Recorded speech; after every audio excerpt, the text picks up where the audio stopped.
So here's how I braid a forelock. I take a section straight across the top and split it into 3 strands, and I'm going to do a French braid down the forelock.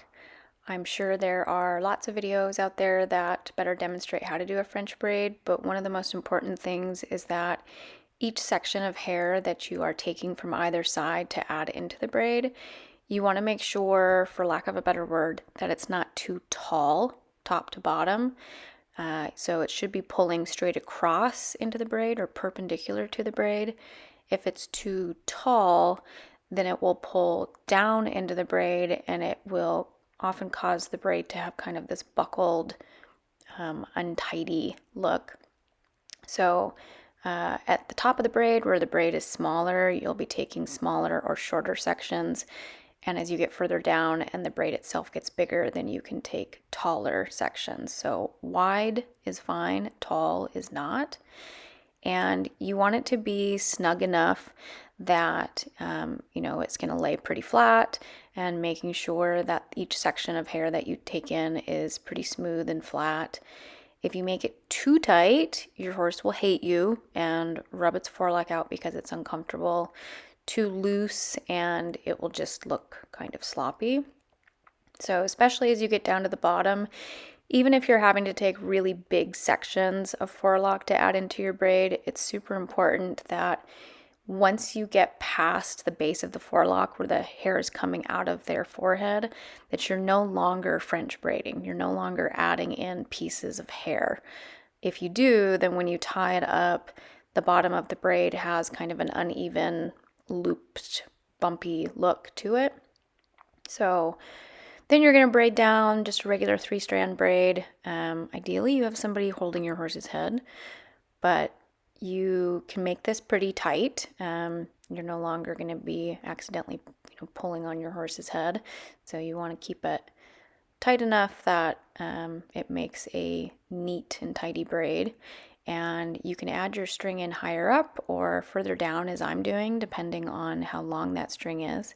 But you're just going to take it by the middle and lay it across 2 of the strands and use the 3rd strand to cross over that middle part or loop of the string to kind of lock in the string, and then keep braiding it down.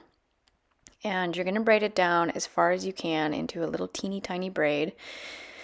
So if you need to add pieces of hair from another section to even them out, that's fine. The reason I'm braiding it into this little tiny braid is because I just use scissors when I take it out at the end of the show. And that means that over a show season, you are, bit by bit taking the forelock a little shorter. And if you leave too much hair unbraided, then that forelock gets really short really quickly and has a blunt look to it. Looks weird. Then you're going to take your pull through and going in from the very top of the braid down the middle underneath the braid, and then coming out the bottom. Mine's a little on the short side. You want to make sure that your pull through is long enough to span the distance. Then both the strings go through the eye of the pull through. You pull it up, and you're going to pull it through far enough that you're making a fold.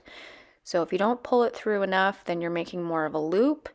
If you pull it through too far, then it kind of makes this indentation. So you want to make a fold. Then you're going to take your pull through from the bottom of the braid back up to the top as far as you can, but not coming out of the same hole that you pulled through on the first time. And again, both strings through the eye and wrangle your horse's head. And if your horse's forelock is very long, then you may have to do this again. Go back up and come back down, because you want to be left with just the strings and not the braid itself coming out of the bottom.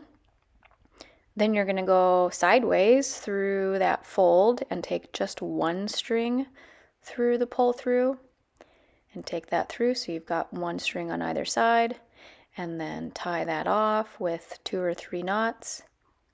And when you clip those strings off, you want to leave maybe a 1/4 inch of the string, because even with wax thread, if you make the strings too short up to the knot, then that knot can work itself loose. You can just tuck those back up under the braid. And there's the top of the braid, and it stays in really well. looks neat, and that's it. And then here is a horse with a rather large forelock.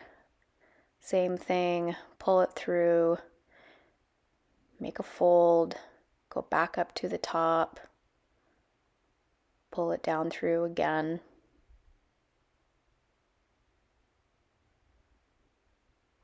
Then go sideways through the bottom, taking just one string through.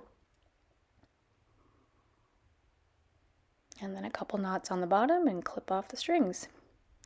Here's a very big forelock, medium forelock, smallish forelock, medium forelock, little tiny forelock, medium forelock, and another little teeny forelock.